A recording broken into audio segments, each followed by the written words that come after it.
All right. Team WinJ, I see you, man. Hopefully the sound's coming through for you. You mean that you're just watching without sound, maybe?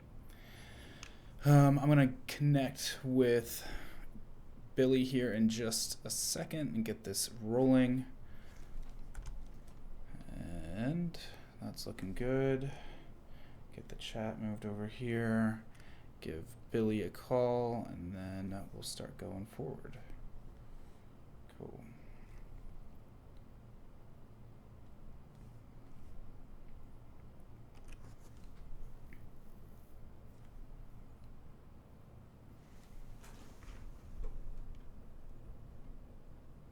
Maybe.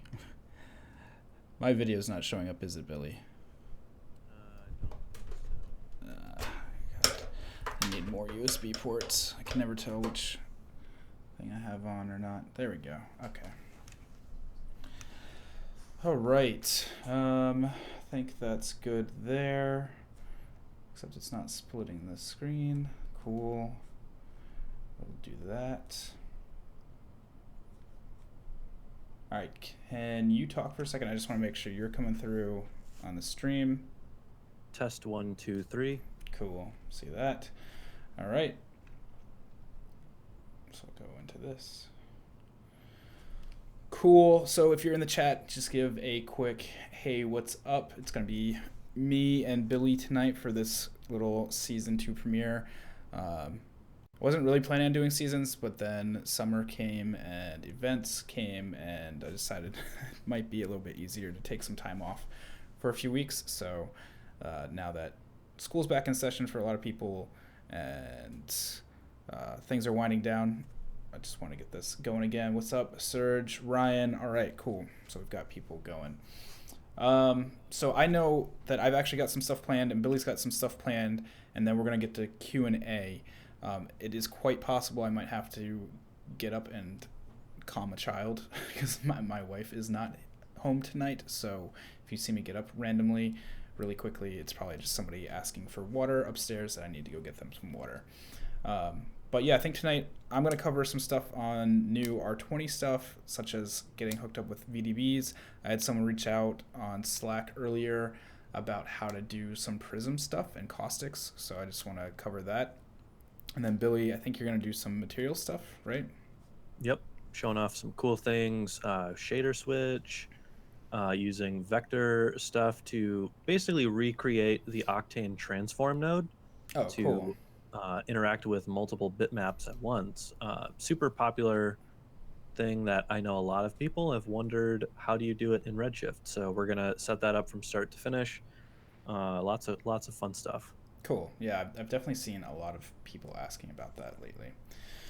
All right, so we're using Discord this time too, which is kind of new. I'm hoping this works a little bit better. I like having the side-by-side split, but I know we won't be able to share screens at the same time. So do you want to go first? Do you want me to go first? Or Yeah, I can jump in. So Sure. let's see if I can figure out Discord screen share. Oh, we need an extension. Just real quick. Add. That's This good is to know. Maybe I should try that too. yeah. That just kills my screen. Is added to Whatever. Chrome. Okay, cool. So we'll turn that on. Share screen 1. Cool. Okay, so we got a little bit of stream inception real quick, but that's all cool. So That's all right. I want to basically show off kind of like where this came from. So I was just kind of messing around at work today, setting up this concrete shader where we've got a white version, a blue version, and a yellow version. So this is the first thing that we're going to set up, and this utilizes the shader switch. And what's cool about this is you can use one node graph, even though you want something to look like a handful of different materials or a handful of different colors. So we'll set this up. So just real quick, we're just going to make... Hang on one second. I can't get you full screen for some reason, which is really weird. See if you can click on my screen share in Discord. Yeah, I'm like double clicking on you, or clicking, and it's not doing anything. If I turn myself off. Interesting, because I did this with chat when we were on the call with chat earlier, and I just clicked on his name and it worked. Yeah. So we'll just pretend that this is our brick wall, just real quick. Obviously, breaking stuff out into a simple project file is always a good first move when you're setting up something like a new technique or some sort of harder whatever thing that you haven't tried before. In instead of jumping like right on into a full production scene. And all right, so Redshift is activated. We're all good to go. So, all right, we've got our 4 bricks, and let's just set up like a simple handful of colors and then our floor. So what we're going to do is we're going to add um, a Redshift object tag to each of these, and we will go through, and on all of these, we will enable the object override ID. And this is useful for anything that you want to drive multiple colors or multiple objects with one material. So instead of me typing in 0 on one, then 1 on the next one, 2 on the next one, so on and so forth, we're going to type in num plus 1, num plus sign, and then the number 1 digit. And this will input 1, 2, 3, 4, 5, etc. Well, actually, I want to start that on 0, so I'm just going to do num. Anyway, that's a quick tip before the quick tip.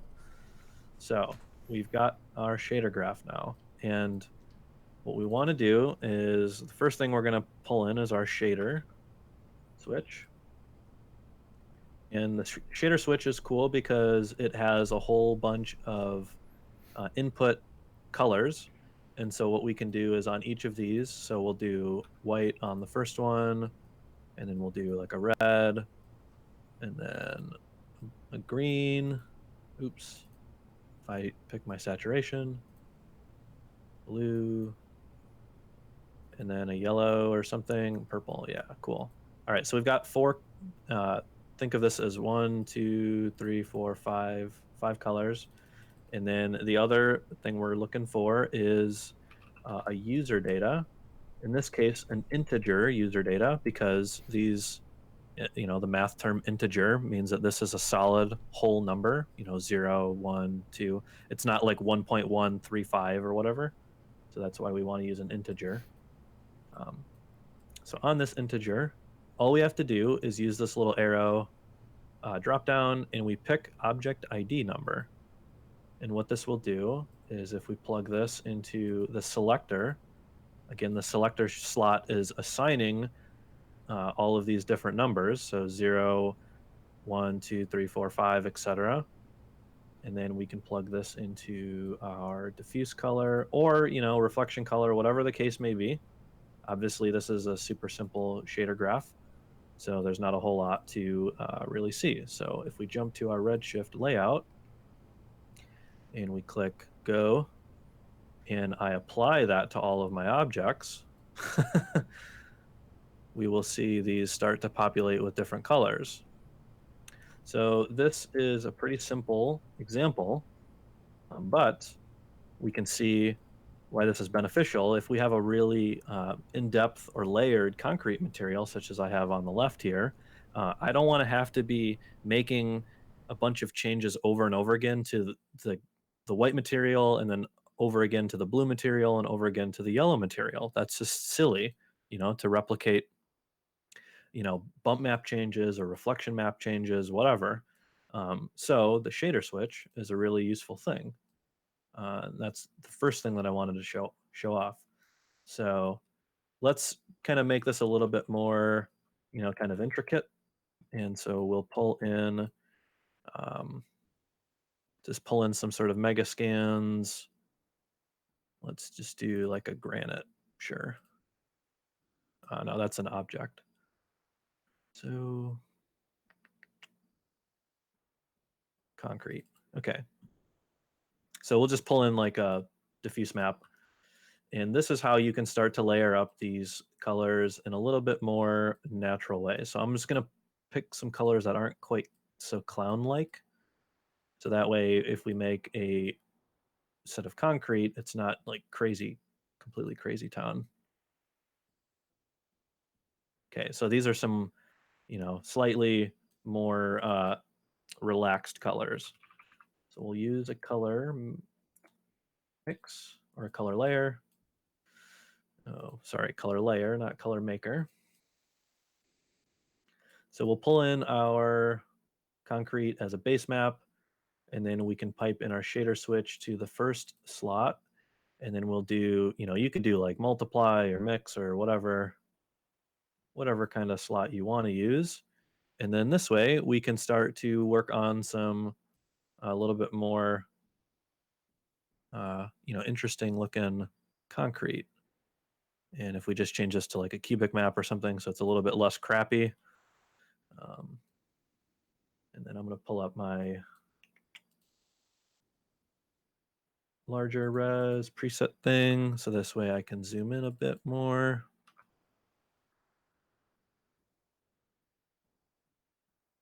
Hopefully. That. Do I need to stop and restart? What's the deal here? Did I just upset it? I think I just upset it by switching to my preset. Whatever, we don't need to make this look really all that fancy, but yeah, I mean it's coming through. So yeah. So the other thing that I wanted to show off now, and actually I'm just going to kill this light, and I'm just going to use like an environment dome. Okay, just so that we can see this floodless with white light. And pull this up. Okay, so as we can see, and this is now we're transitioning into our second quick tip. And let me just clean up this node graph a little bit, because things are going to start getting wild and wacky pretty soon. So this is generating our diffuse color, more or less. And if we look at this, we can see that we're basically getting the concrete is repeating in the same pattern per block. And if you were treating this like, a real brick wall or whatever, you would maybe want some things that aren't quite so uniform, right? That, this is kind of a boring brick wall. You can obviously see the way that these things are all tiling and they're all repeating the exact same way. And that's going to make render look less believable. So if we open this up a little bit more, what I want to do is I want to show off how we can use this object ID number to vary each of these clones, if you will, our different bricks. Just using the same bitmap, or if you want to break this out into a larger shader graph, you can use this over the bump map and the reflection map and the roughness map, etc. So let's pull in another integer user data, and we'll pull in that same object ID number. I mean, if we wanted to, we could just use the same node, but I want to kind of break this up a bit because we're going to do a little bit of math to work this out. So we're going to pull up a multiply node. And so for this first setup, what I'm going to do is I'm going to vary each of these by rotating each number 45 degrees more than the previous. And what this will do is it will allow us, if we type 45 into, I mean, it could just be any number, but 45 is whatever. It's what I'm picking right now. So this multiply node, what we can do is we can pipe this into the remap rotate value. And what this will do is this is, effectively our transform node. It's going to rotate each version of this texture 45 degrees incrementally. So each one's going to wind up with a different rotation value. And 45 is kind of too even of a number. So if we pick, if we just kind of slid this and let's do I'm just going to kind of mash my keyboard. Cool. So this is a little bit more varied. Obviously, we could pick a larger number. So if I do times 2, you can start to work this out in a way that is going to get you more variation per texture node. Again, it's kind of tough with only one bitmap, but if you can imagine maybe the roughness map is rotated a bit, and the diffuse map is rotated a bit differently, you can really layer this up in a way that will even further break the repetition. So that's kind of quick tip 2.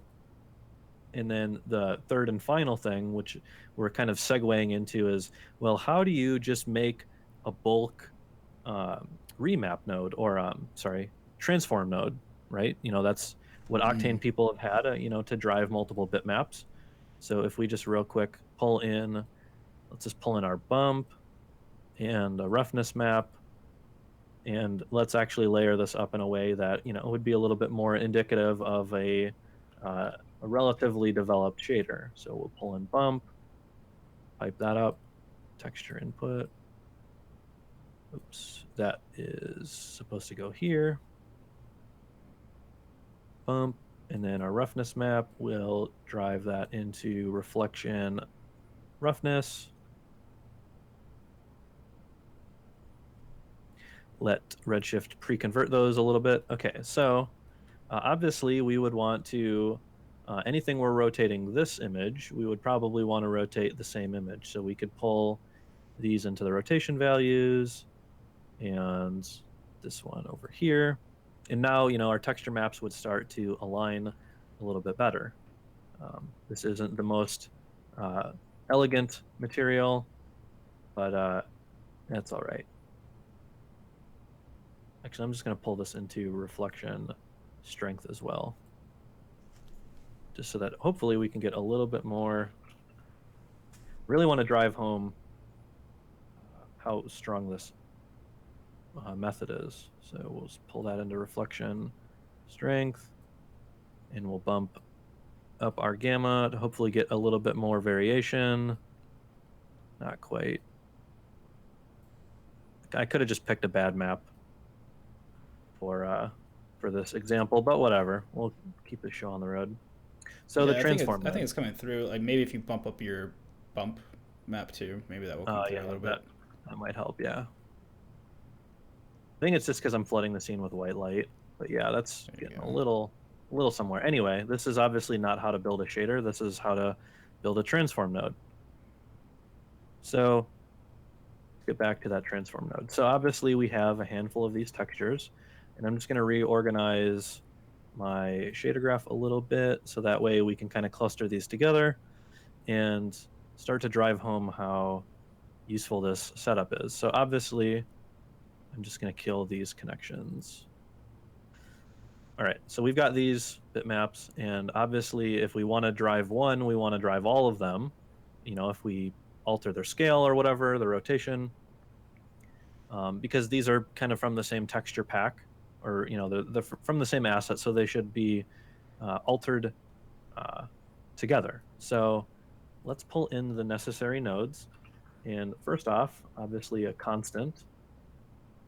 A constant is just a single value, and if we look at our rotation, a constant is a good candidate for rotation. So we could pull in rotate, and we actually already have these inputs exposed.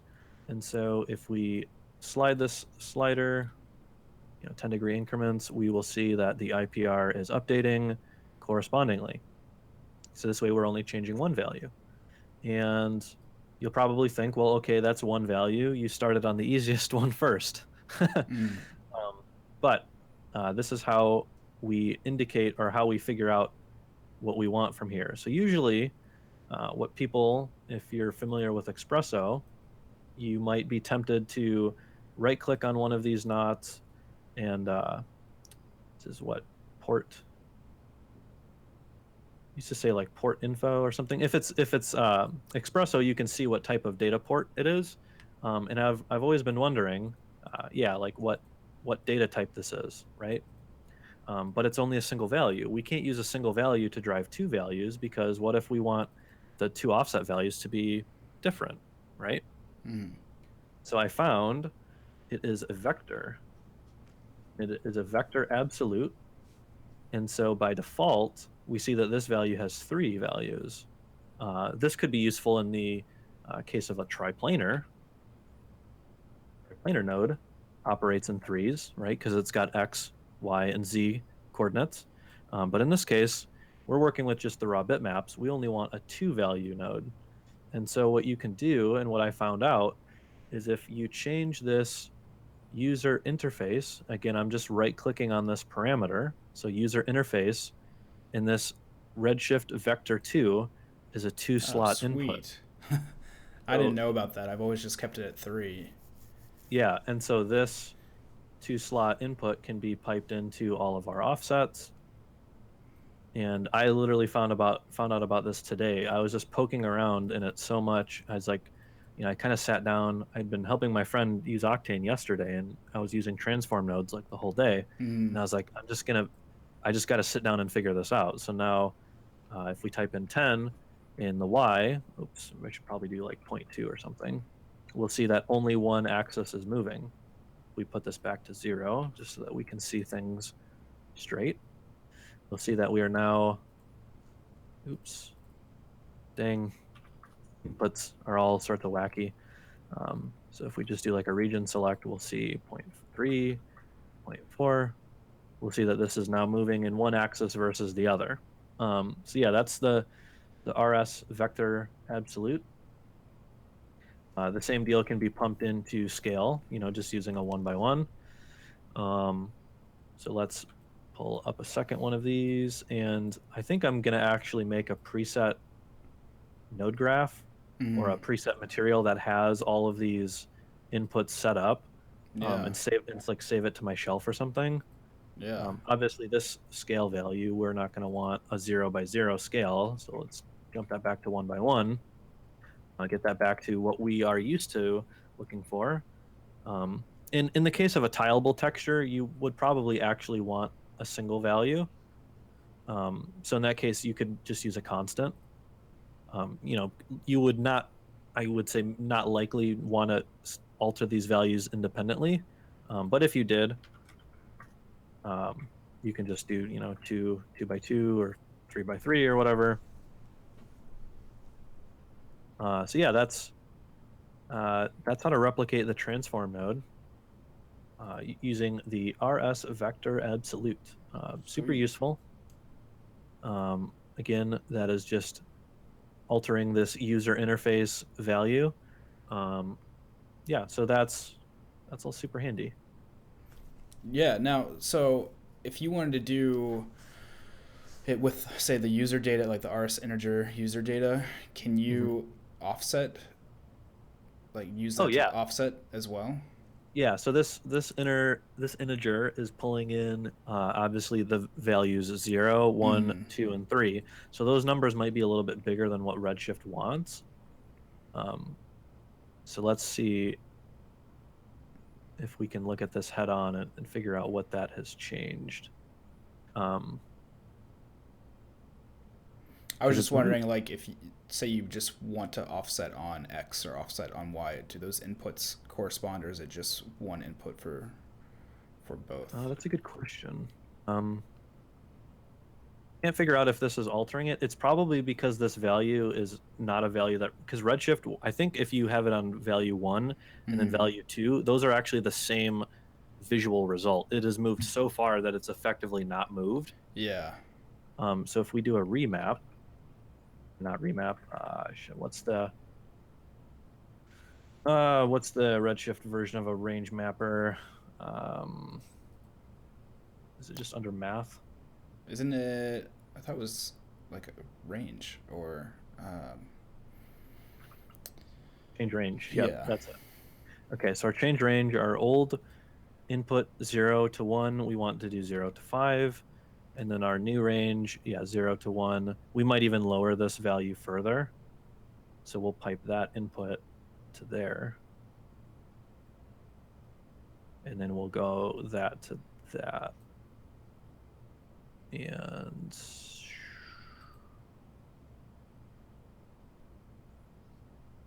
that is interesting. That broke our shader switch. Yeah. Interesting. I don't know if that's a bug. That might be a bug. Or I could be completely using this incorrectly and I don't even know it. It's all right. It's worth playing with it just because I noticed the one input port and was thinking, all right, well then how would I control X if I just want X varied? Well, let's see what the vector change range Hmm. does.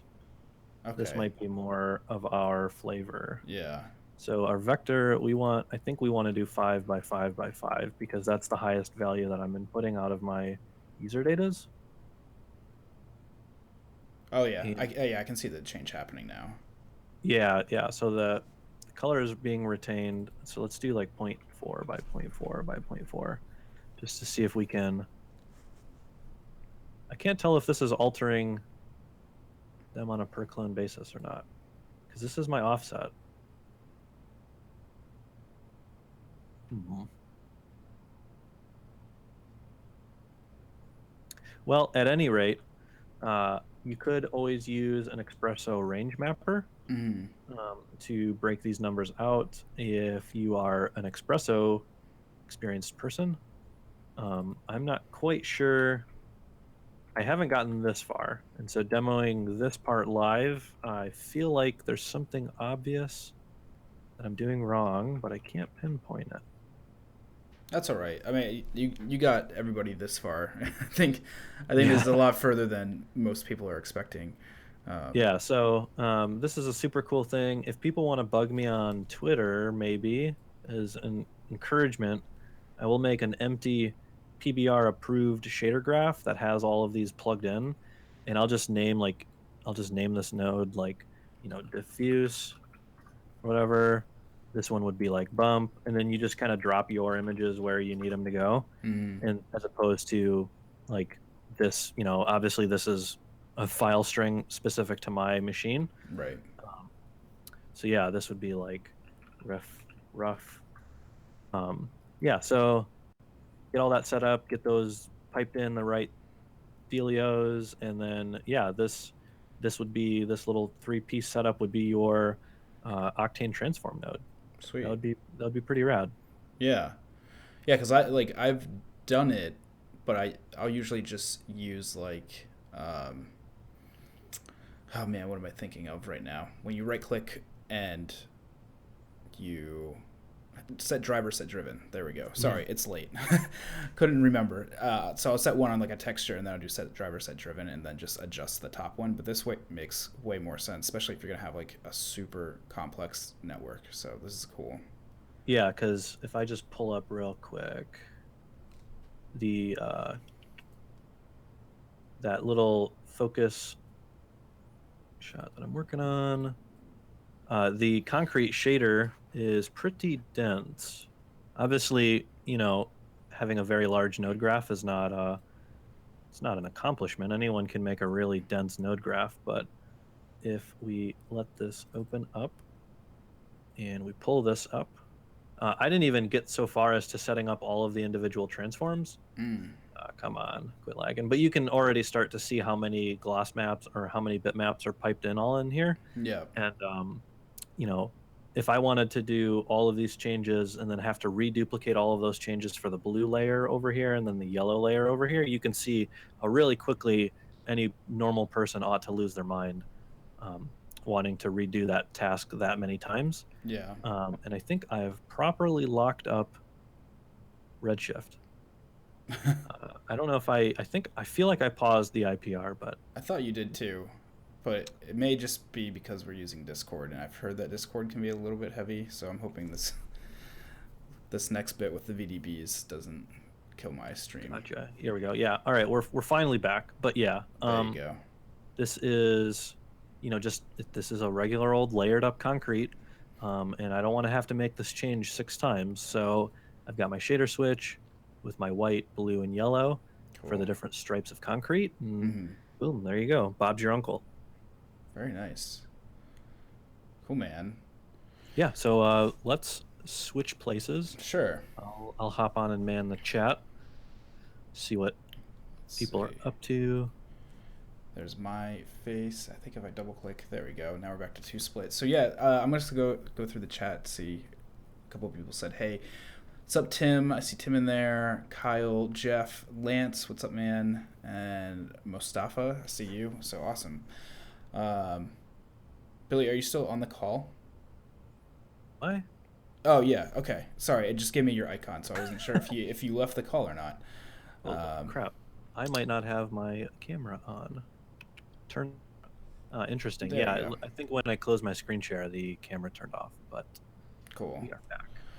All right. So I'll just share my screen with you so you can see that. Close this down. Close that down.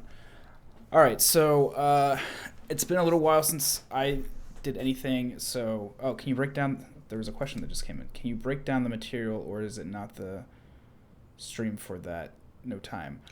Um, Um, I I could break down that concrete in an upcoming week, kind of how to build up a layered concrete like that from start to finish using some of these new techniques. I'd be super happy to do that, but not tonight, I don't think. yeah, I was gonna say that looks pretty heavy, but maybe depending on how much time we have, maybe we can kind of like gloss over it a little bit. But it's pretty much the same technique. It's just really in depth, right? Like you've just got a bunch in there. Yeah, if you know your way around working with a PBR material like Megascans or a Polygon set of assets, with a handful of textures, it's really just a handful of those being layered up with the material blender, Mm, and then using, in this case, the shader switch method that I just showed off to basically drive the diffuse color only. yep. So that way there's white bricks with grime, there's blue bricks with grime, and then there's yellow bricks with grime. But it's all the same set of texture maps. So that Yeah. way I'm not making multiple changes redundantly. Right. Nice. Um, yeah, no problem. Ryforic. I hope that I'm saying that right. Ryforic. Oh, Kevin, what's up, man? You're in the chat now. Nickname 1718. What's up, dude? Or dudette. So, yeah, R20's been out now for a couple weeks, and of course, as I said in the beginning, I haven't streamed or done a tutorial in a while, so I want to cover a little bit of using R20. So, I've got two scenes set up. I have like a fog scene, and one of the coolest things about R20 is you don't actually have to export a VDB anymore. So you can just use the volume builder and use materials in that and just keep working. So that's a really nice big improvement. You can still use VDBs, of course, if you're bringing them in from Houdini or wherever you're creating them. But it's a nice, simple workflow. So if you need to create some variations of fog or clouds or any cool abstract shape. So I've got this really light scene set up here with just a couple lights and then this volume builder. If you've never worked with volumes before, this area light, if you go into it, I've already got my contribution set up. So in this tag for volume, and in this one here, I've got two of them set up so that way the volume shows up nice. And then this RS volume here. So I'll talk about this material for RS volume in a second, but let's go ahead and just throw a shape into the volume builder here. So you just do that, and if I hit play, you'll see that this shows up, and it's because I already have this material on here, so if I kill that, it'll go away. So let's go ahead and throw this back on there and take a look at this volume. So over here in the volume scatter, you'll see it says volume builder. So this little handle over here, this little button, actually has a volume builder drop down now. So not just Turbulence FD, but this volume builder, you click on that and it pulls in the scatter data and the density data for you there. I think you can do it down here too. I don't know how you would use this for emission. It would just blow it out. If I throw that in there, it will probably just, turn completely white. Maybe something in the future with our 21 or maybe an update later will allow us to have like emissions inside of the volume builder. I haven't done that yet, but just for quick making fogs and clouds, this is pretty simple, easy to go. So let's make this into something a little interesting. I'm going to throw a displacer on this sphere here, and we'll go into our shading, and we'll just add in some noise and probably something like, I've been digging FBM lately, and we can crank this up to say 500, and we'll increase that clip there and that there. So I'm going to turn off bucket, so using less GPU, but you can see it's starting to get displaced a little bit there. I'm going to come in to our object, let's do regular intensity and start to blow this up a lot. And so you can see it's a little bit voxelated or voxelized. I don't know what the correct term is for that. I like voxelated. Voxelated, yeah, like pixelated. Hmm. So what you can do is there's like almost too many controls for it now to smooth this out. So in the volume builder, you'll see that I've already got some stuff in here to take care of that. There's a smooth layer object which smooths that all out. I'm gonna actually just kill that so you guys can see all the options. So if we select our sphere right here, you can do perfect primitive, which makes it back into that. Use mesh points, which I'll talk about in a second because that's kind of cool. But maximum voxel fall off just gives you the optimum voxel range, so it makes it nice and smooth, but it is using more calculations. But then you can also control that manually here, and once you get to a certain point, it doesn't really matter. It's just the maximum that it's going to be. So oftentimes I'll just check that, and then use mesh points actually turns all the points into like little blobbies and spheres, and then you can control these even more. So if I start bringing these up, you'll see that you get all these blobbies. It's kind of a cool way to make some uh, clouds or whatever.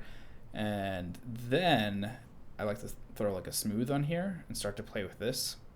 And really, this just comes down to playing. So if I increase the iterations here, you'll see it starts to smooth out a little bit and keep going with that.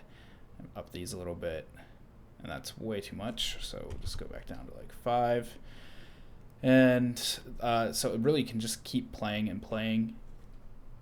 But I'm going to go back in here and just use maximum fall off right there. I've smoothed it out a little too much, so let's bring this back down to like 2. So now you can see that we've got this like puff of cloud. And if you want to control it even more, this is where I was saying like there's almost too many controls for this. You can start playing with the scatter coefficient. So dragging this down, start to get a little bit darker, bring it up, get lighter, and then advanced. You can remap everything. I should have reset this before I started the stream. But you can see it starts to get voxelized again. So I'm going to put this back up to like 6. And that starts to smooth that out a bit. And you can play with these ranges a little bit more so it gets nice and puffy and cloud-like. So let's see. Kevin's asking, can you take an animated mesh or an alembic and volumize it to say, make it into an animated cloud? Probably. I know you can animate these, so if I were to use an animated noise in here and let's say put this up to like 10 and jump forward a few frames, you'll see that it updates in here. So I think it would work the same way. I haven't tried bringing an alembic into like the volume builder or something, but I assume it would read it the same way.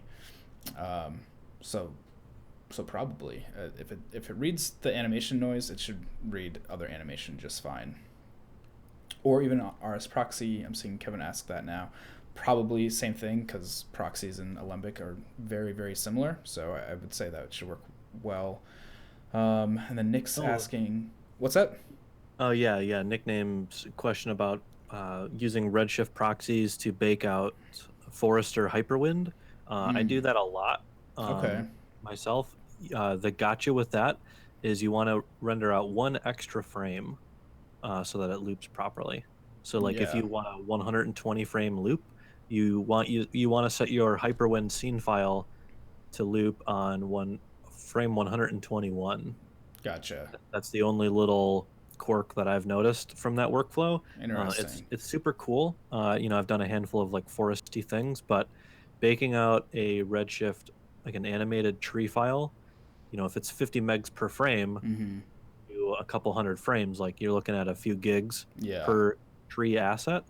That's not the end of the world if you've got the hard drive space, but definitely you can definitely hit like 5 to 10 gigs worth of just scene files Hmm. by maybe making like say 6 or 8 different animated trees. Yeah. So use that sparingly if you're hard drive space conscientious.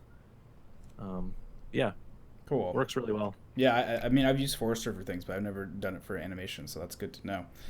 Mhm. Lance, you're asking how it interacts with regular objects. So, just like any other volume inside of Redshift, you have to use contributing lights like this. But I can throw in, like a platonic in here, and you'll see that it comes through. So it definitely interacts with it. And if I rotate around, you'll see it's in there and it's interacting with it. So, Dude, you just made a vaping primitive. I know. I need. Oh man, I need to get Max on Rick back Yeah. and go back to vaping. Man, I completely forgot about vaping on this. I don't even Oh really man. remember how that turned into like such a joke last season, but Yeah, man. Um, and is that just a normal material on it? Yeah, man. This is just a Redshift volume material.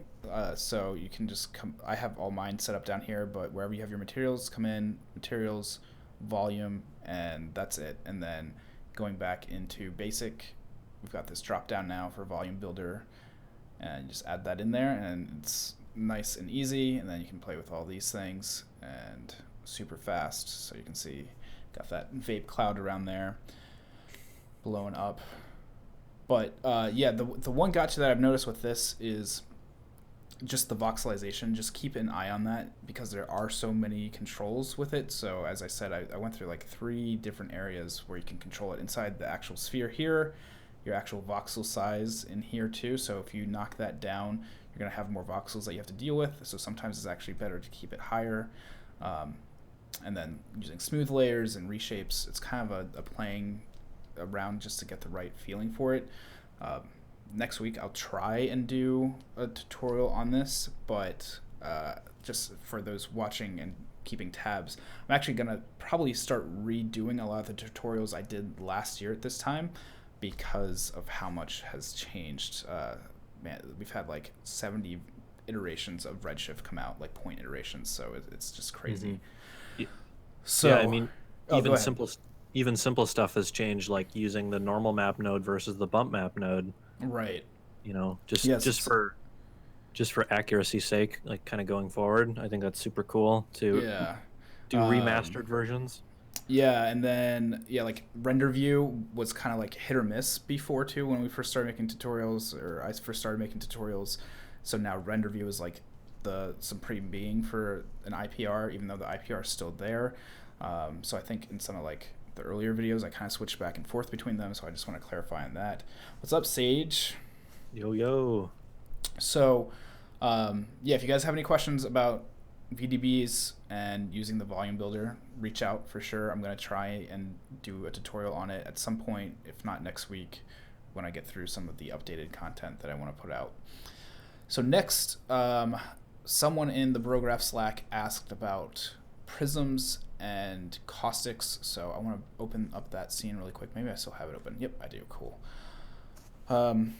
So caustics have always been kind of confusing to get through, so I made it a point today to like really look at it and kind of go through it and figure out how to get some cool effects with it. This person was asking how to split out the caustics into like RGB, so you know if you have light going through a crystal or certain types of glass, it will actually separate the light pattern into RGB. So before I go into that, Lance asked a question. A suggestion is that you ought to name these live streams. Yeah.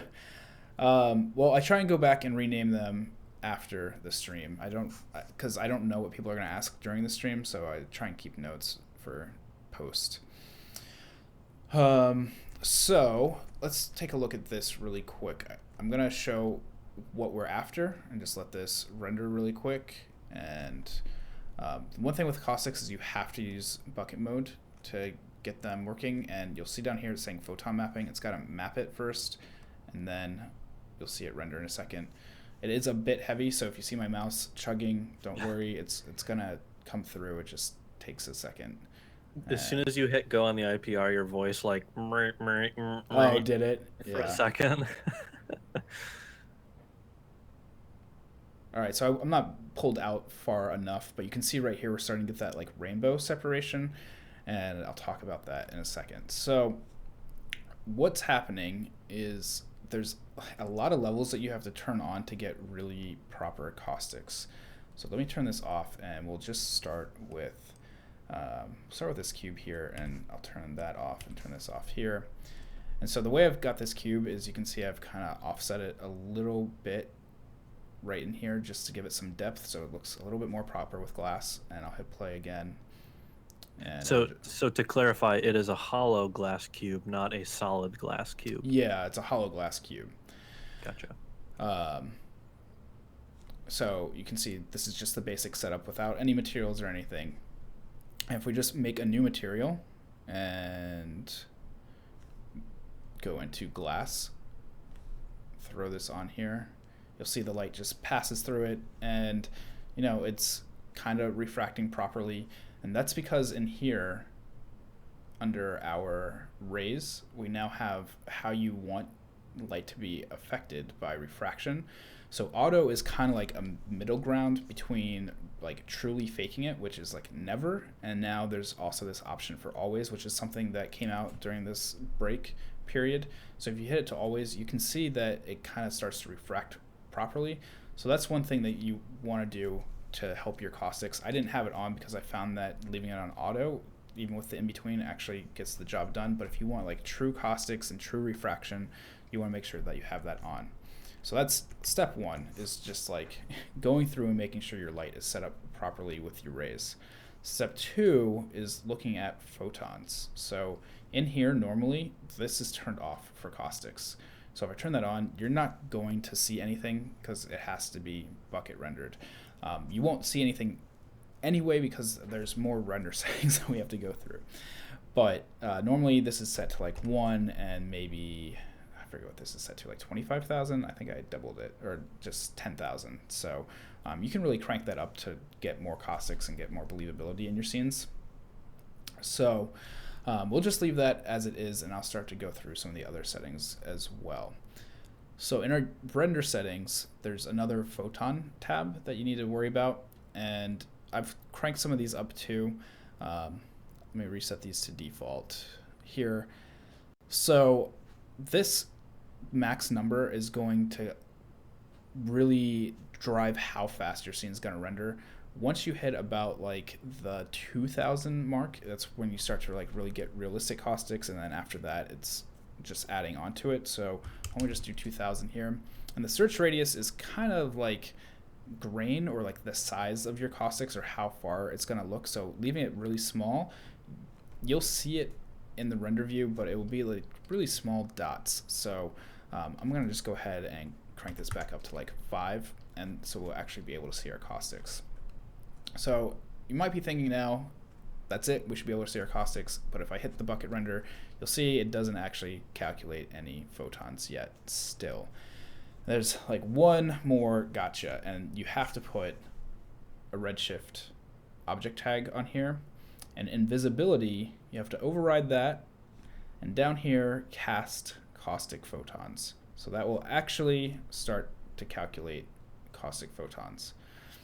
So the thing that's not happening here, and I need to go in a little bit closer, is the split, and I'll talk about that. That actually comes in play with the shader. But if I come in here, you can kind of see some caustics happening around here. Maybe I went in a little too close.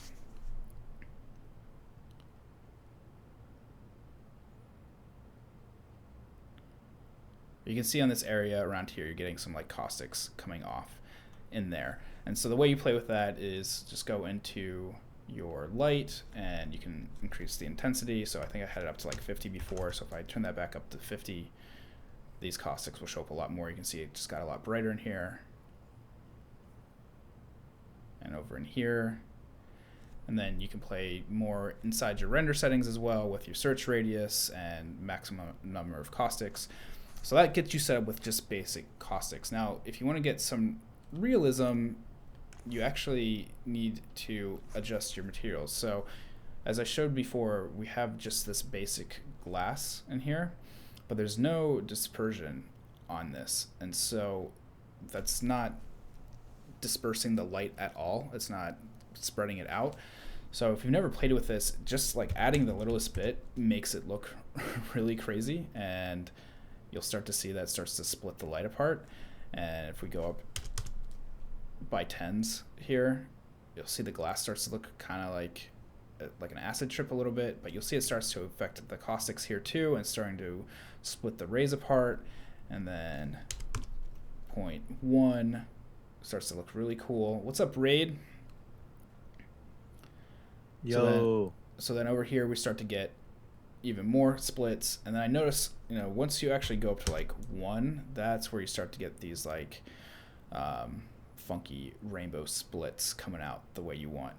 I should also say that I've got a volumetric contribution going on here. So I've got this environment going on just so you can see the light a little bit better and get the details out of it. So that's not normally there, but you can start adjusting this material more and more. So maybe something like 5. That's probably going to be overkill.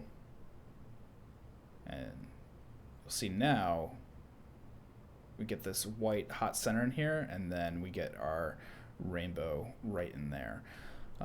So this is pretty much the quickest workflow that you can go through to start getting caustics. I know it's a little bit annoying, and it's just part of Redshift being biased and giving you so many controls that they want to make sure they cover every variable. But if you have been working with caustics and you've been trying to get certain looks, this is how you're going to do it. So make sure you have a tag on here and have your visibility going. Check your Redshift lights in your photons and in your rays. Have it either set to always or auto. I haven't noticed too much of a difference between the two, but it will affect your refraction. And then in your render settings here with photons. So that's pretty much it. I really like how it affects a sphere, so I can turn that on too. I think the sphere looks the best because then you get like these cool little shimmers down here, and it kind of looks like a Bowser fire beam or something.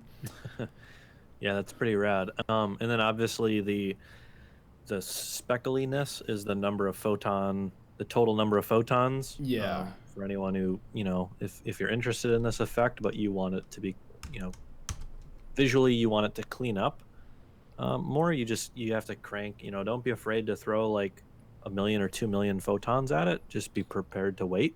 Yeah, and it's a little bit of a balancing act too between your lights. Like right in here it says max number of caustic photons, so like feel free to crank that up, but then go back into your light and adjust it back down too if you need to, because you've got number of photons to emit. So if I turn this back up, it's definitely going to adjust the render times, but you'll see it cleans up a lot more. So definitely go back and forth. I could probably even put this back up to like, what is that, 5 million now, 50 million? And you know what I just do is I just copy and paste that number. Like if you double click in the data field and then Control C and then go over to the render setting and Control V, so that way I wish that you could espresso link them, but at the same time you wouldn't want to espresso link them if you had multiple lights. Yeah. Because then if you have multiple lights and each one's emitting say 1 million photons, 5 lights, 1 million photons a piece, you want to make sure in your render settings, I think you want to do at least 5 million in the render settings. So you kind of have to be mindful of doing a little bit of math if you're working with multiple ones. But yeah, that's looking sweet on the left hand side, the like the back reflection. Right. Yeah. Oh, like over in here. Yeah. Yeah. So Ray, you were asking about the light. Is that what you meant? Just like this? Because I had this environment on, just so you could see what was happening. Or do you mean like getting? I'm not sure what you mean otherwise by getting rid of the light, but I hope that's what you mean. Or I could turn this off too. I have this other light in here, just this infinite light, so that would probably make it look good. Yeah, that was just for like demonstration purposes to show the light coming through and how it's reacting. And I turned off that infinite light in there, so now you can get some really nice darkness going on in contrast. Let's see, what else? Going back through, I see. Oh, Juliano had a good question when we were talking about the differences between like the normal node, the bump node, etc. Kind of like revisiting those older tutorials. Oh yeah, yeah, that would be really good to go over, and I can kind of touch on that a little bit right now. Just like talk it out, and let me just go back into Discord so they can see our faces. Turn on camera. There we go.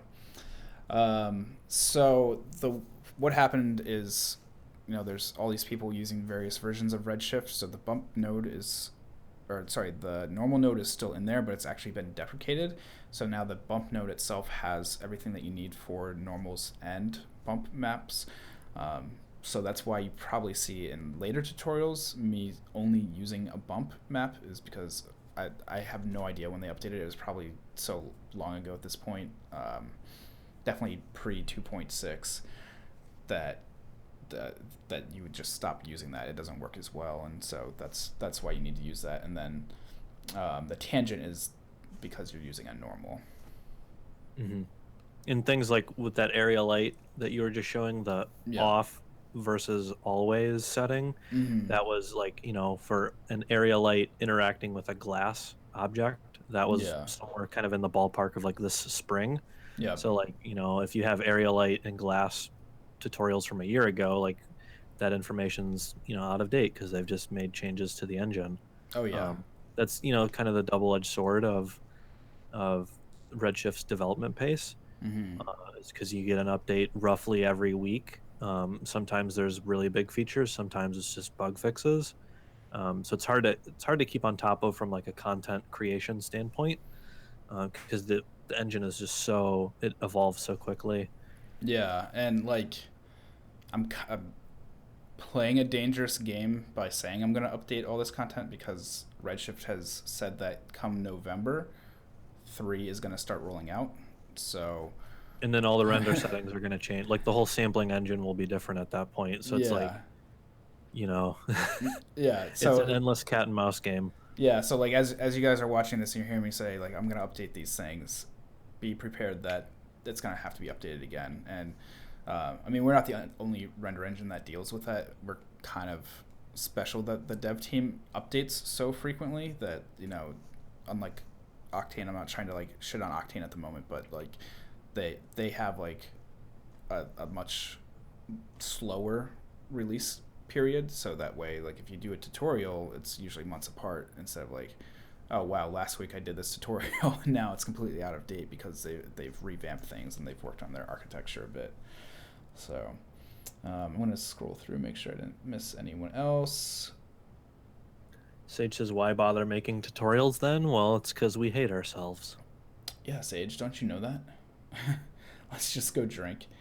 Dude, yeah, and you didn't bring any rum to half res, so I'm a little disappointed in that. Let's see. The good learning vaping fun. Hold on, I missed that comment. What was the vaping fun? Come on. It's when you had the prism in the volume builder. Oh, that was Sage, yeah.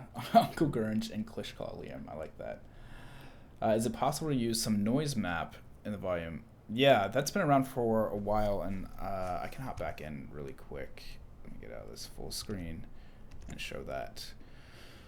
So if I turn back on this volume here, and I'm going to kill this sphere so it doesn't keep rendering caustics. It's trying. There we go. So there, you can either make it yourself or there's actually a preset for it now. So in here under utilities, there's a noise volume, and you can drop that on your environment. You can see that it's already got noise in there and breaking it apart. And you can come in here and use any of these noise types in here. So if you want it really complex, and then you can start adjusting things like this.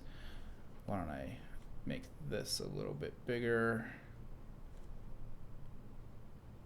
Yeah, so just to clarify, the way that Liam was doing the volumetrics on this light, it's through the normal Redshift environment, which is the normal like global fog thing. It's not the volumetric effect that this light is producing.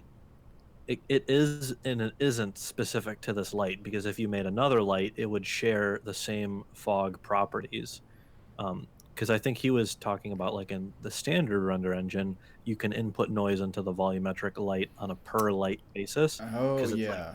because it's it's faking it, but in a even faker way. Yeah. In standard engine, whereas in Redshift, I don't know of a way of having. Could you have multiple volumes and then have one volume and one light and just exclude them from everything else? So that way it would be like light 1, environment 1, light 2, environment 2, so on and so forth. I have never tried it. I bet. Let's see. Include, and then throw that in there. Here we go. Let's see if we'll break Redshift. This is how things get broken. And then we'll create another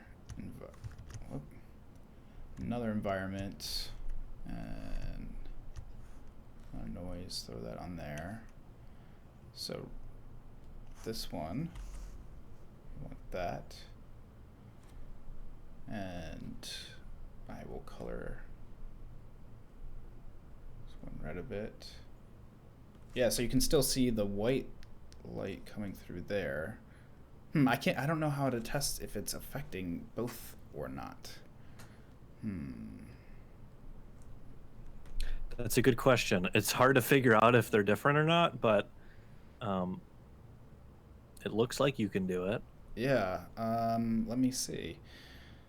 Let's do 5, or I should have done like something like 4, and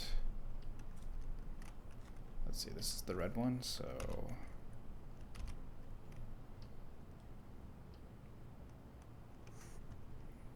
is the material unique to each one? Yeah. Okay. I'll rename this one. Yeah, I'm just trying to troubleshoot the basics. Yeah. Vol 2.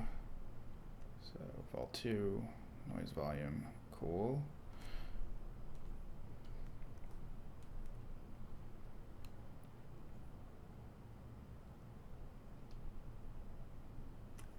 Just go back down to 1 for those. Now I'm wondering if it's actually doing anything.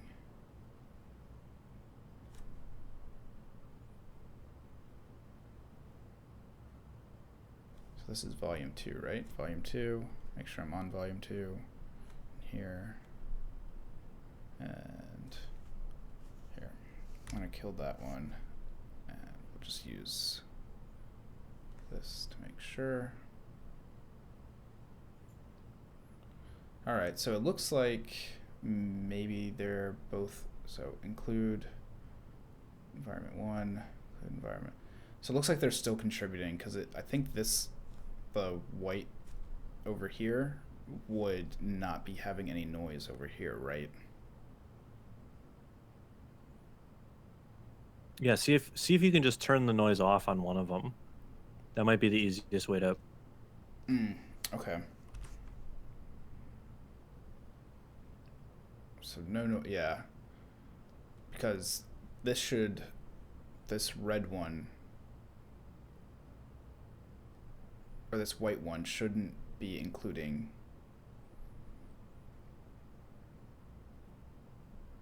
this clean one. So I guess it's not possible. We're getting really deep. Yeah, each light is definitely affecting the noise. So that'd be cool.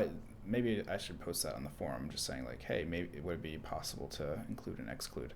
I think it should work with the volume builder though. I don't want to get too deep into it because it's already past 10, but because the volume builder is an actual object and this is kind of just like an overall statement of the scene. So I imagine that if you have one light affecting volumes and you have it in the include or exclude here, then it should.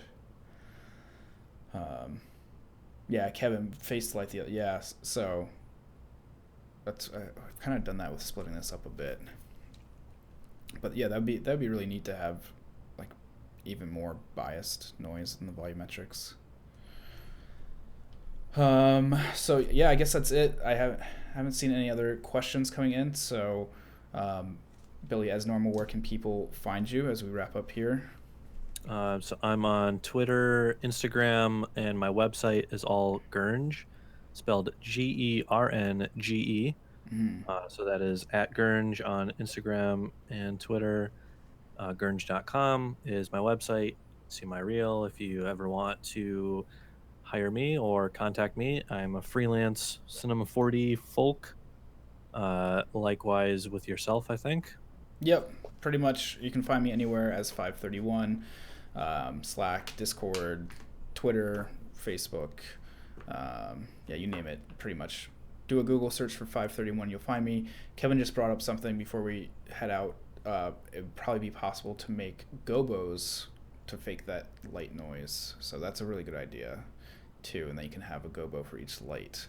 I'm gonna write that down too. I don't know that it's ever been covered on any of my tutorials on how to use Gobo lights. Nick's saying before we go that he'd like to see a car material breakdown. I think that'd be really great too. I think that would be like a dedicated stream for you, or like a tutorial. Yeah, we could do that. Yeah, we can put that on the list of topics for sure. Yeah. Cool. Yeah, Raid, we know we can find you anywhere, man. You're in LA right now. You're in England. You're in Canada. Wherever you're going, He's all over the globe, baby. Yeah. Raid worldwide. All right, guys, thanks for hanging out. If you want to find me, I just told you where to find us. And if you have any questions, leave them in the comments below. Definitely hit me up on Twitter or hit Billy up on Twitter if you have questions, and it helps produce episodes for this. Something about going into season 2, just before we wrap up, is I'm going to be doing this every 2 weeks. So instead of doing a weekly stream, it's going to be every other. I don't know if the Brograph guys are going to fill in anything in the off weeks, so keep an eye out for that. I think they're talking about doing that. So instead of next week, 2 weeks from now, we'll do another live stream, so that gives you plenty of time to get in questions and think of stuff to ask or reach out and ask on Twitter. All right, guys, thanks so much for hanging out, and I'll talk to you later. All right, peace. See ya.